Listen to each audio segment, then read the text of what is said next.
పెళ్ళైన 10 సంవత్సరాల తర్వాత నేను మా ఆయన్ని వదిలేసి వెళ్ళిపోతే మా ఆయన ఎలా ఉంటాడో ఏంటని తెలుసుకోవాలి అనిపించింది నాకు. వెంటనే నేను కాగితం తీసుకుని ఆయనకు ఇలా రాశాను. నేను నీతో కలిసి ఉండలేను. నీతో జీవించాలని నాకు లేదు. నాకు చాలా చిరాకేస్తుంది నీతో ఉండాలంటే. నేను శాశ్వతంగా మా పుట్టింటికి వెళ్ళిపోతున్నాను అని రాశాను. ఆ కాగితాన్ని బల్ల మీద పెట్టేసి నేను మంచం కింద దూరి దాక్కున్నాను. అది చదివిన మా ఆయన ఏం చేస్తాడు, ఎలా ఆలోచిస్తాడు అని తెలుసుకోవాలి అనుకున్నాను.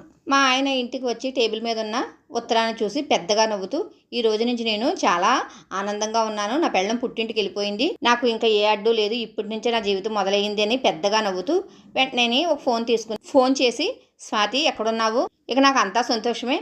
ఎప్పుడు నువ్వు నేను కలుసుకునే కాఫీ షాప్ ఉంది కదా, అక్కడికి రా, నీతో కొన్ని విషయాలు మాట్లాడాలి అని చెప్పేసి అని అన్నాడు. తర్వాత నేను రాసిన కాగితం మీదే ఏదో రాసి బయటికి వెళ్ళిపోయాడు. ఇంక తర్వాత నేను ఏడుస్తూ మంచం కింద నుంచి వచ్చి టేబుల్ మీద ఉన్న ఆ కాగితాన్ని చదవడం మొదలుపెట్టాను. అందులో ఆయన ఇలా రాశారు. ఒసే వెరిదానా, నీకు దాక్కోవడం కూడా సరిగ్గా రాదు. నీ కాళ్ళు మంచం కింద నుంచి కనిపిస్తున్నాయి. నేను షాపుకి వెళ్ళి పాలు తెస్తాను, టీ పెట్టడానికి నువ్వు రెడీగా ఉండు అని ఉంది. ఇక ఆయన తిరిగి వచ్చిన తర్వాత, నా జీవితంలో సంతోషం నీతోనే ఉంది.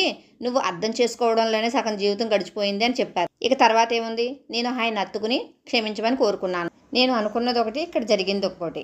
అయితే పెళ్ళి అంటే ఒక బంధమే కాదు, ఒక బాధ్యత. అప్పుడే ప్రేమ అనురాగం అనేవి ఉంటాయి, కాదంటారా? ఎప్పుడైనా సరే భార్యాభర్తల మధ్య ఉండవలసింది సఖ్యత, ప్రేమ, అనురాగం. ఇవన్నీ ఉంటేనే ఒక బంధం అనేది శాశ్వతంగా నిలబడుతుంది. మీరేమంటారు?